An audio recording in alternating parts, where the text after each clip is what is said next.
This is Tips from the Top, a Perri Marketing production. Hello, everyone, and welcome to Tips from the Top, a monthly podcast presented by Perri Marketing for B2B software and technology entrepreneurs, marketers, and salespeople. Perri Marketing is a full-service B2B digital marketing agency with a keen focus and deep roots in enterprise technology and software marketing. We understand how software is purchased within enterprise technology organizations, and we know how to market it. Hello, everyone. I'm Jamie Hood, the Creative Director at Perri Marketing. Joining me today is Tony Perri. Tony is the CEO and Chief Software Advocate at Perri Marketing. Tony, before we get started, I want to congratulate you on being named an IBM ZOS champion this year. That is a great accomplishment, as there were just over 700 champions named globally. Thank you, Jamie. I do think it's an honor, not just for me, but for the company as well, for Perri Marketing. I've been doing this marketing technology stuff for about 25 years. I've been working with IBM for about 13 of those.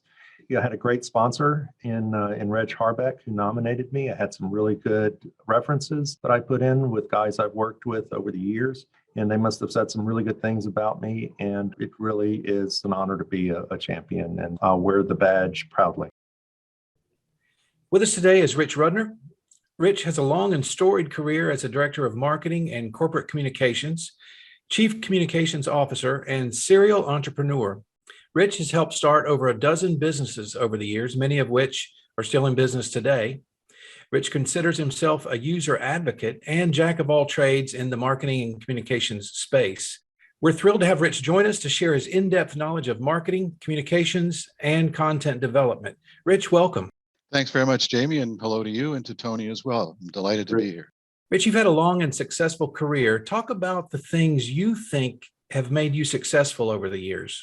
Well, you said the most important one, because I always considered myself a user advocate, and a jack of all trades, but a master of one. And that is finding the right people to put in the right situation so they can all be successful and therefore make our clients and our businesses successful. And that approach is something I still use today. In fact, I do what we call UAT, user acceptance protocols, in various websites to make sure that the users can use them easily. It doesn't make any sense to put something out there if people can't use them. And marketing today, you have to get to somebody immediately and get their attention in ways that you didn't have to do many years ago, but now it requires a great deal of expertise, more than ever, in both traditional and contemporary, and what I like to think of as futuristic marketing applications. Otherwise, you're going to be just left in the dust. You brought up something great there, Rich, talking about the way things were done in the past. Let's talk about the evolution of technology marketing, say from the year 2000 to today. How have you seen things change? How is the CMO of today different from, say, 10, 12, 15 years ago? Well, technology marketing, or MarTech as we like to think of it, has changed quite dramatically. In fact, you can say it's night and day. From back in 2000, you were still in what I like to think of as the early stages of web and related sales development. To today, we have a staggering array of revenue generating software and related analytics. In some ways, the job might be considered easier, but in reality, it is really much more difficult because it requires really multi-level expertise in, as I said, traditional, contemporary, and futuristic marketing applications. And that's where the great difference is.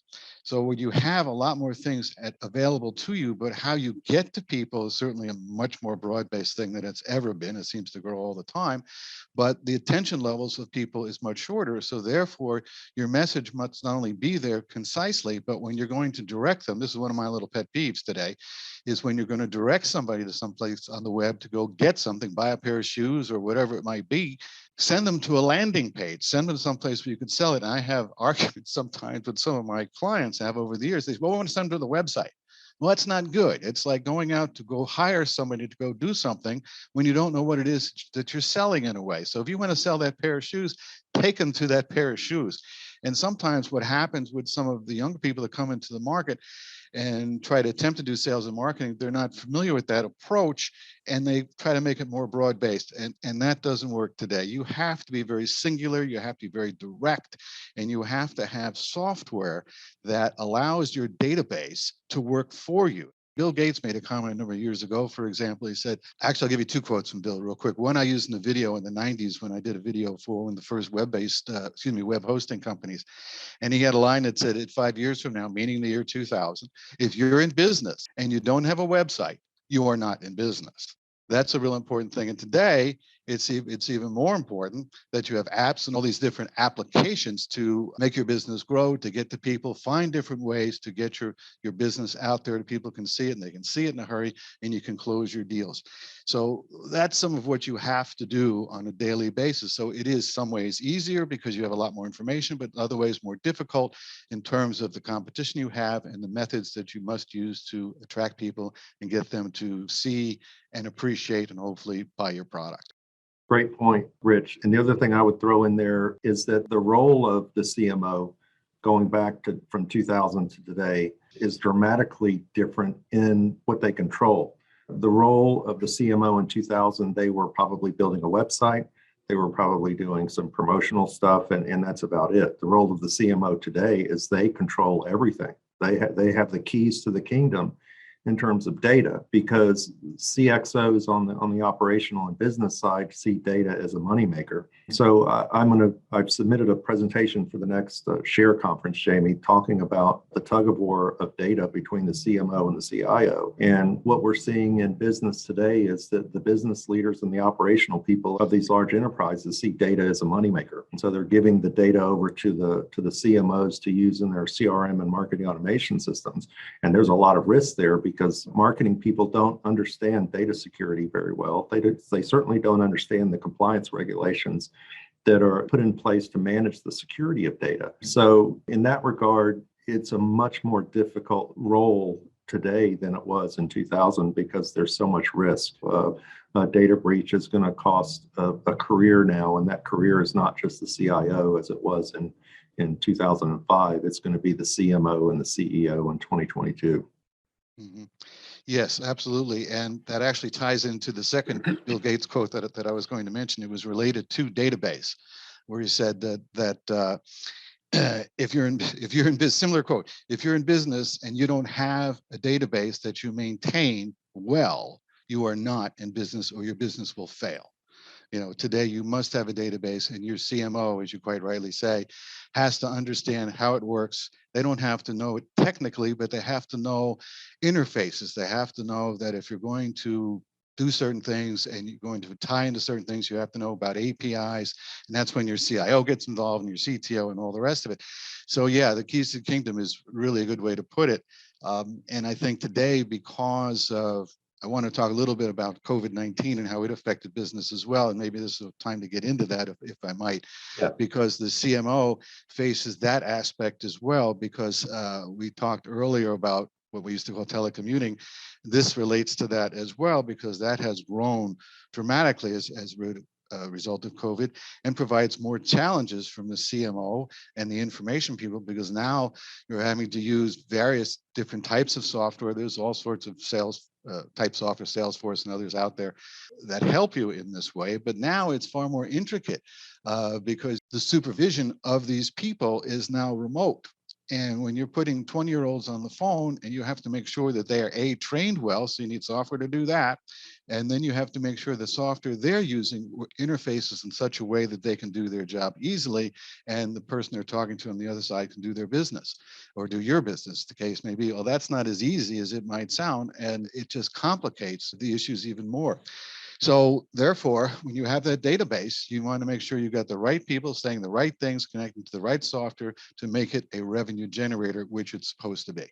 Rich, you brought up COVID-19. That was the big game changer, obviously, of the last few years. How did that affect, in your mind, the micro businesses, the solopreneurs, and how they'd approach things? I've looked at it this way. I thought that one of the ironies of the pandemic is that the creation of this new home office business paradigm is really one of the amazing things that's happened. And so now, getting back to what I was saying a moment ago, is that there's myriad software out there that has enabled these opportunities to take hold and for people to make them successful.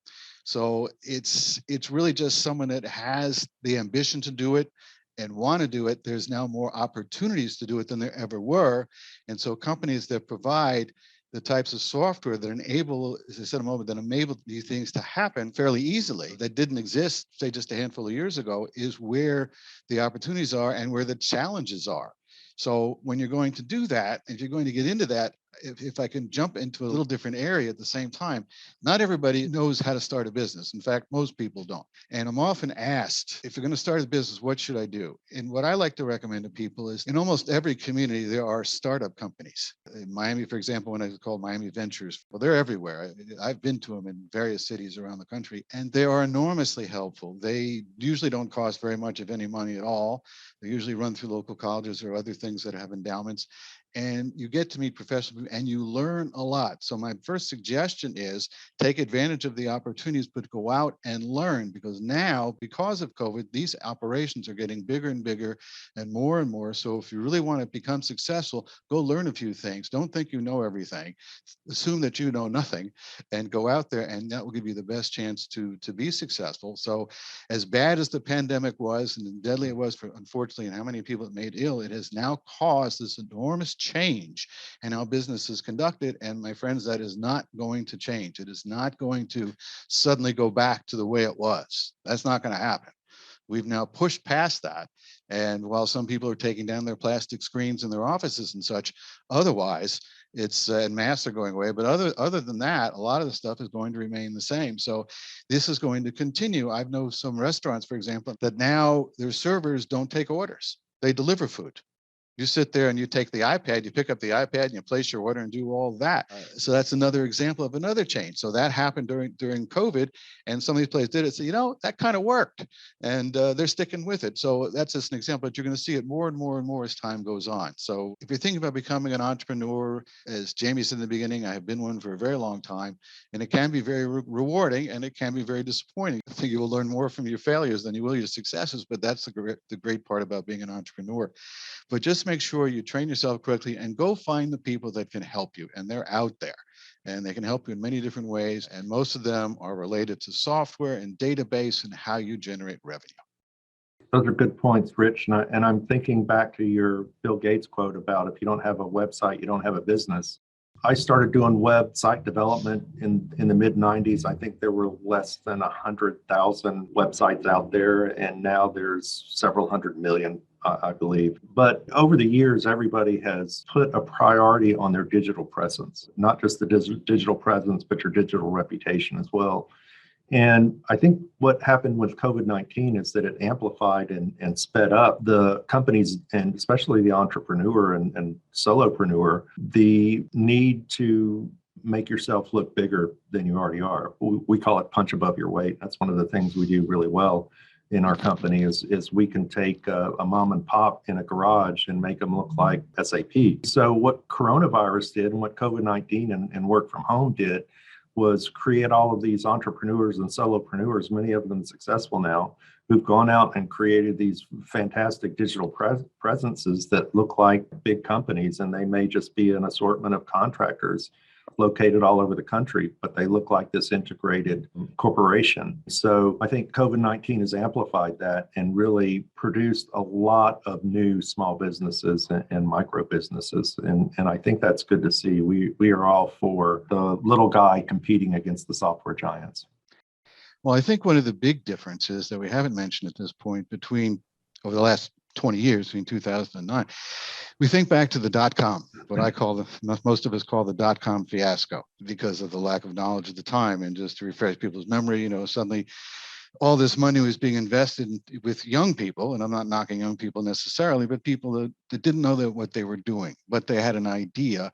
And because people were looking at the money and they thought they could make a fortune in banner ads, and what was created would amount to a false model. And people invested and ultimately lost millions in this model. And because what the people were doing, they were taking all this money suddenly where they had nothing, they had millions of dollars, they were going out and buying fancy tables and chairs, and their office places were all built out and this and that, and instead of working out of their garage, just to give them this big giant look. But they had nothing underneath.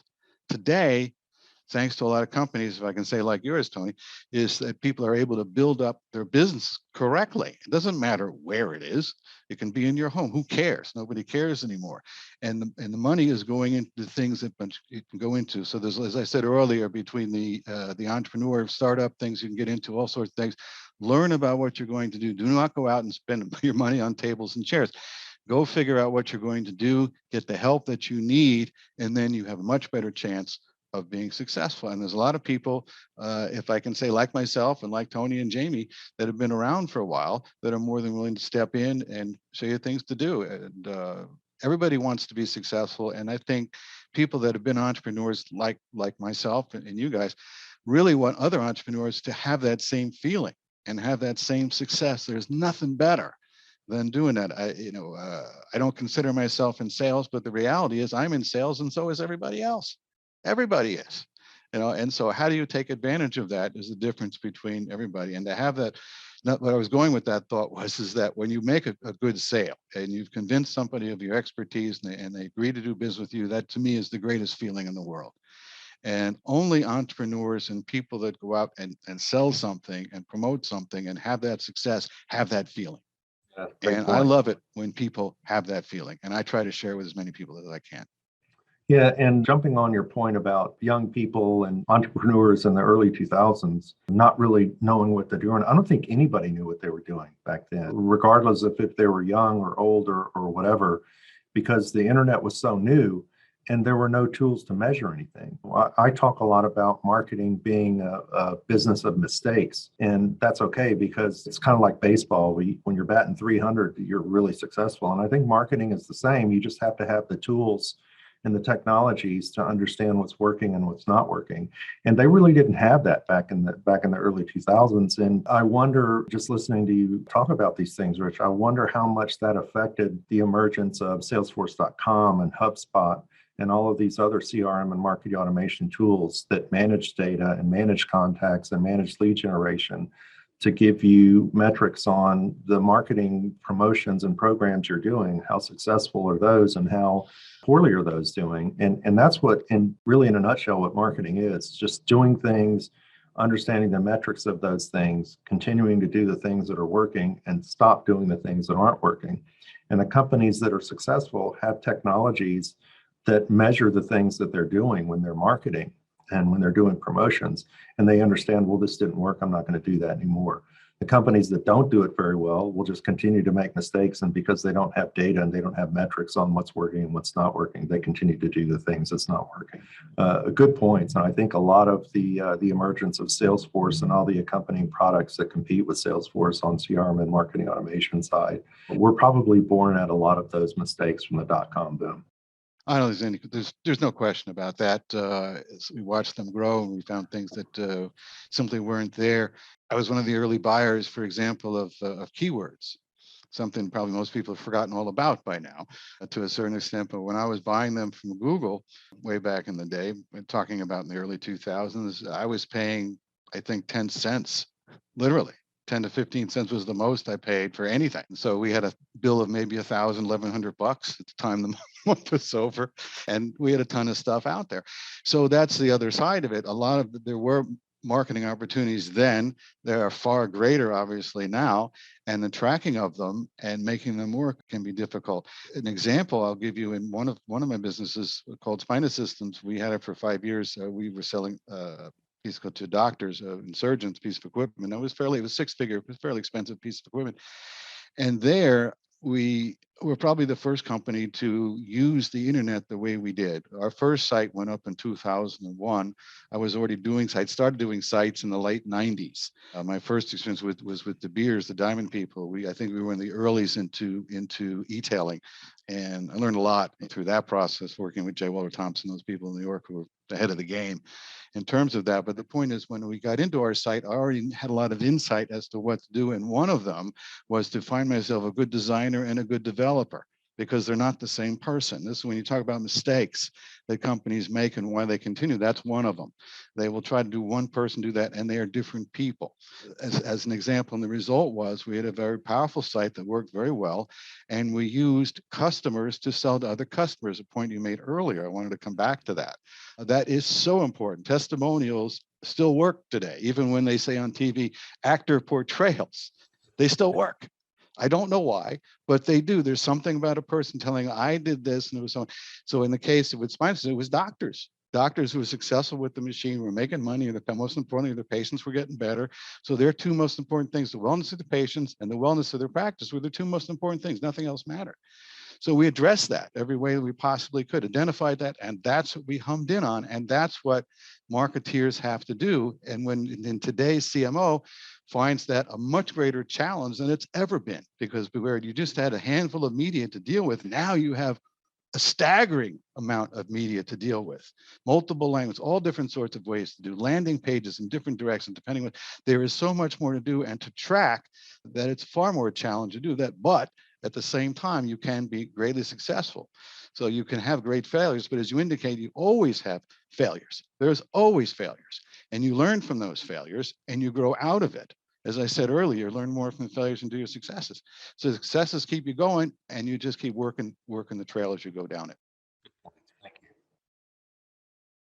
Let's talk about some of the struggles that you had in terms of people and processes and systems over the years, and how those failures or struggles turned into success for you.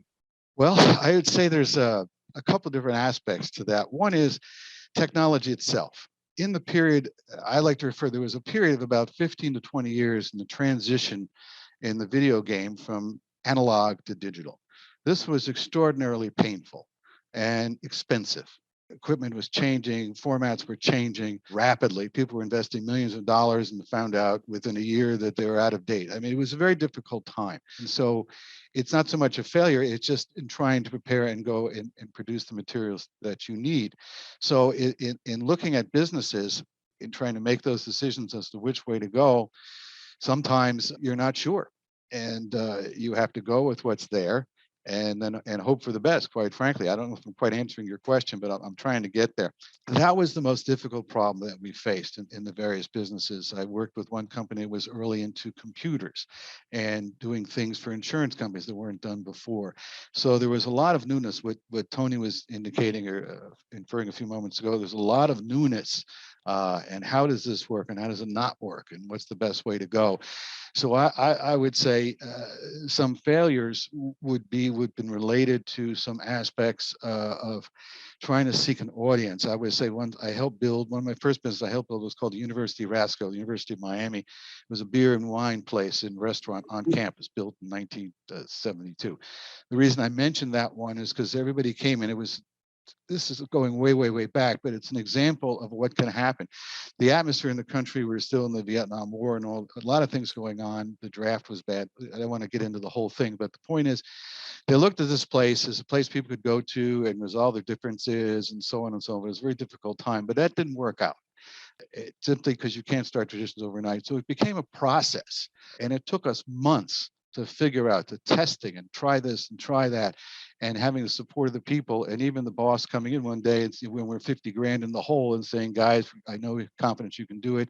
So we redid our thing. We changed everything, and we turned it into a success by the following September. And that was in 1973. And here in 2022, it is still up and running today. Wow. One of my accomplishments, one of my legacies to me, That's awesome. was, that I'm very proud of, and that's a long time. And that, to me, that catapulted me into where I am today, where we came from being told that either you guys fix this. In March, I'll never forget this, guys.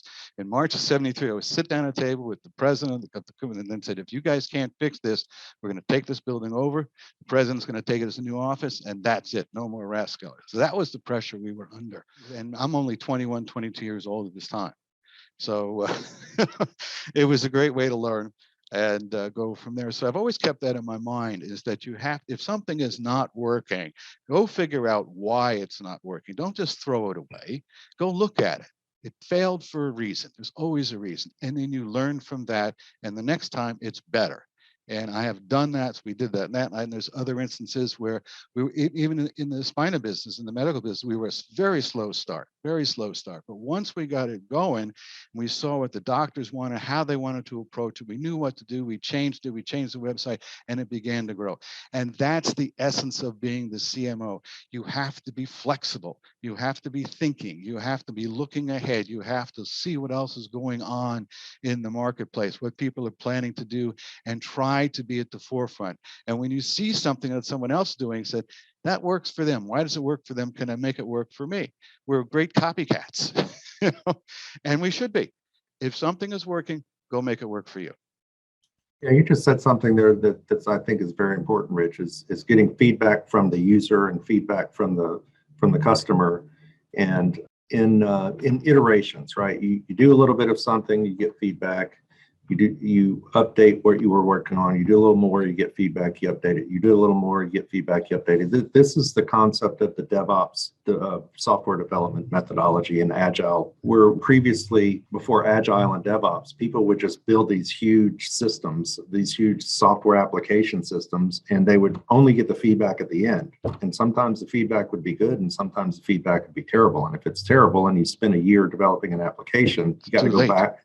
Yeah, so doing a little bit, getting feedback, updating, fixing, doing a little, getting feedback, and then also when you're building something, whether it's a website or an application or whatever, getting requirements and getting an understanding of how it's going to be deployed and used in the end product. That's very good, and I know you have some experience at that with user acceptance testing and training, and I think that's a very important thing to bring out as well, is understanding what the user wants, getting that feedback along the journey, not just at the end of the application process. I think I mentioned De Beers earlier, and one of the things that they used to do is they would have, and this was not unique to them by any means, but they would have panel discussions. I would go to New York and we would tape these sessions that they would have with people they would find in the street, if you will, just ordinary people, to ask some very specific questions. And this ultimately led them to certain products, in some cases, they would design based on people's needs, so that they weren't working in a vacuum. That's number one. And also, and how to orient their marketing as well. So it was two main things that they got out of that. They found out what people wanted, what you were just saying. They found out what people wanted, number one, and how they wanted it to be sold to them. Now, how interesting is that? That's why I say learn a lot from these people, and they would begin to design. And I'll give you one example. They came up with something. Everything you see in diamond sales, for example, show how powerful they have been over their careers now, successful. Everything you see, clarity, color, all those things you see in the stores and the signs, all about that. That was all an invention by De Beers, every bit of it. And the thing they called, the first one I was involved with them, which I think was in '99, was they introduced something they called the 3 stone products. So we really began with rings. They still make them today. And I remember we did it in '99, and at the big show in 2001, it was 2 years later, they announced with 2,000 people, their wholesale salespeople from around the world, that globally in that 2-year period, they had sold $2.1 billion worth of 3 stone products. And they came from an idea generated in a panel discussion. And they came up with past, present, and future, and this and that. It's a whole, I don't want to get in the whole backstory with it, but you get the idea.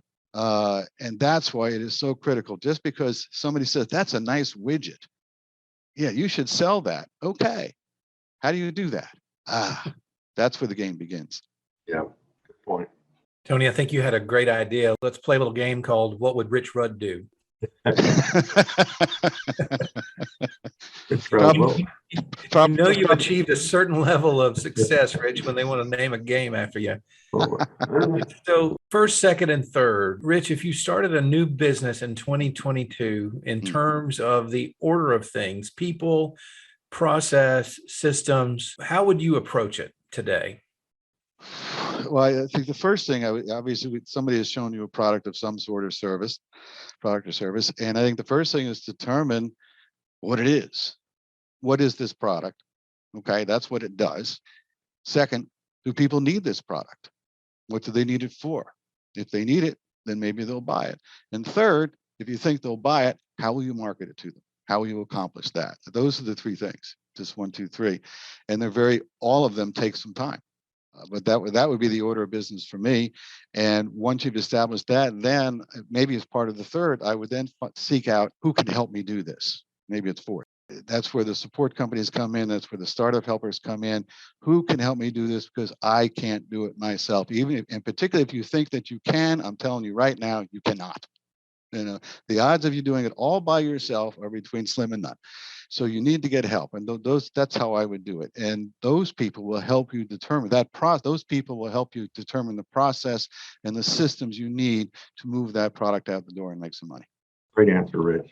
Yeah. I've seen many a company fail that had a great product and the right idea, but didn't have the right people, or they had a great leader who created the idea and created the company and the brand, and then they get it to a certain level where that person just can't go beyond that. And it's a great point doing that homework out front. There's an organization called Pragmatic Marketing that has taken a lot of what the Mad Men did, the old Don Draper stuff in the 50s and 60s, and applied it to selling software and software technology related services in the 2000s and the 2010s. And part of that pragmatic model is don't create your brochure or your website until you do all of this stuff out front. Your research, feasibility, what's needed in the marketplace, how are you going to sell it, how are you going to deploy it? And then after you do all of that legwork, then you're going to create a piece of collateral that recaps all of this research and learning that you've done that may have taken years. And what we see a lot in companies that do it poorly, that don't succeed, is they'll have an idea and then some CEO will go, okay, now I need a brochure. And this guy we showed this to, it looked great. He's the CIO of Bank of America. We're going to sell 1 million of these. Go get me a brochure and let's sell 1 million of them. And like you say, you've got to do that legwork. It takes time. It takes effort. If you fail to do it, then and you go out and you make this brochure because the boss wants it, or you go build a website or do any of these things without the proper information, what you end up doing is you're going to end up doing the whole thing, looking at it and say, this is all wrong. Ultimately, you have to redo the whole thing. And once you get to that point, you may be out of money. Yep. Especially and the for an SSB. The angel fund, typically when I was doing the presentations to investors, there's different groups of investors, as you all know, and there's angel investors, for example, who you really don't want to do business with unless you absolutely have to. But that's another story, and other groups. But everyone has the same idea. Sell me something. Make me want to buy this product. And I've done probably 15 or 20 of these presentations in my life. And ultimately, and particularly when you're new and you're not generating revenue, which is what we're talking about here, you haven't generated a nickel yet, you got to be able to prove something to somebody that you can do that. And the only way you can do that is by doing the research that you were talking about and I'm talking about. It just doesn't happen any other way. And oftentimes, when we talked a little earlier, I'd like to go to another point that's it's a little bit of a sore point with me, but I've gotten over it. Back around the 2010s, business began to slack off some for a variety of reasons. A lot of young people, we're beyond the dot-com thing now, but there began another wave where it was difficult for when you're 50 years old to find work. The point I'm getting at is that I had to come in. I ended up being an expert fixing things. And I did it for several companies. Redid their training manuals, redid their customer service applications, and a number of different things, because they brought in young people who were active and smart and wanted to hustle and do business. They were good people, but they didn't have the background and they didn't have the knowledge. They were all over the road, and they had a really good product and they could sell it, but then they had trouble supporting it. And so I ended up making a bunch of money just stepping in and doing these steps that you and I are talking about right now, and coming back and fixing them and keeping those companies afloat. So that became another type of business. So you have to look around. If things aren't going your way, go figure out why, and then go fix it. And if you are an entrepreneur and you want to be successful and you don't want to be flipping burgers your whole life, that's what you do. Rich, what is your advice to the solopreneur trying to do everything? If you only have 12 hours in a day to work, you should make sure you do X every day to be successful. Well, that's an interesting question. I would say first and foremost, it's almost impossible to do things totally by yourself. I don't think anybody can. I don't care how many days and hours in a day you work. You have to bring in other resources to help you through it, whether it's a printer or I'll give examples. Everybody pretty much knows that. But that would be a heck of an effort. And I've been on my own for for a long time, but I use lots of other people to help me do what I need to do. So that's my answer to that. But as far as what to do every day, I have found that communication, which is my expertise more than anything else, in every form you could possibly imagine, is the key. And I know every single day, this may sound a little silly, but when we had the larger companies, part of my staff's job every day was to make sure the internet was connected, that our speed was right, that the email systems were working, that our auto responses were working. If someone called and got the voicemail, that they got the right messages and got turned to the right thing. Because you can't tell me times that things fail from time to time. And if you're not calling into an office, for example, and somebody doesn't tell you your voicemail doesn't work, or it sent me to here, or something's wrong, people get frustrated. If the website has got an issue, maybe you need to find, you need to do something to increase your broadband, whatever. I'll give you examples till the cows come home. But that aspect, making sure all your lines of communication are open, that's what I literally do, and I still do it every day at a much smaller scale, to make sure that you can be successful, that people can communicate with you, and then make sure everything, like I said, make sure everything's working, and then go to town and follow up on your leads and follow up on whatever your project management software may be telling you to do, or whatever the case may be. Rich, from the buyer perspective, what advice can you give to the small business owner for what to primarily watch for, something you've got to remember every day when you get out of bed? I'll tell you something. Occasionally I lecture on brand marketing, and one of the things I talk about is that there are only two rules of marketing, two and two only. Everything else is an offshoot of. And one thing is what marketing is always about, and the second thing is what marketing is never about. Marketing is never about reality. It's always phased a little bit. It's not exactly reality. So if it's not reality, what is it? Well, marketing is always about perspective. And perspective from a buyer standpoint really can almost never be appreciated by the seller, because the seller has other concerns. The business owner has other concerns. So the buyer is the only one that sees it looking from the outside in, which is very difficult to do as a business owner. So you need to have people telling you things. You need to kind of get out of your chair, in a sense, and go look and see what the buyer is seeing. Does that make sense? When I say I'm a user advocate, that is part of that. And in fact, it's a major part of that, and I think about it. Because when I go through a site, that's what I'm seeing. What does the user see? Does this make sense to them?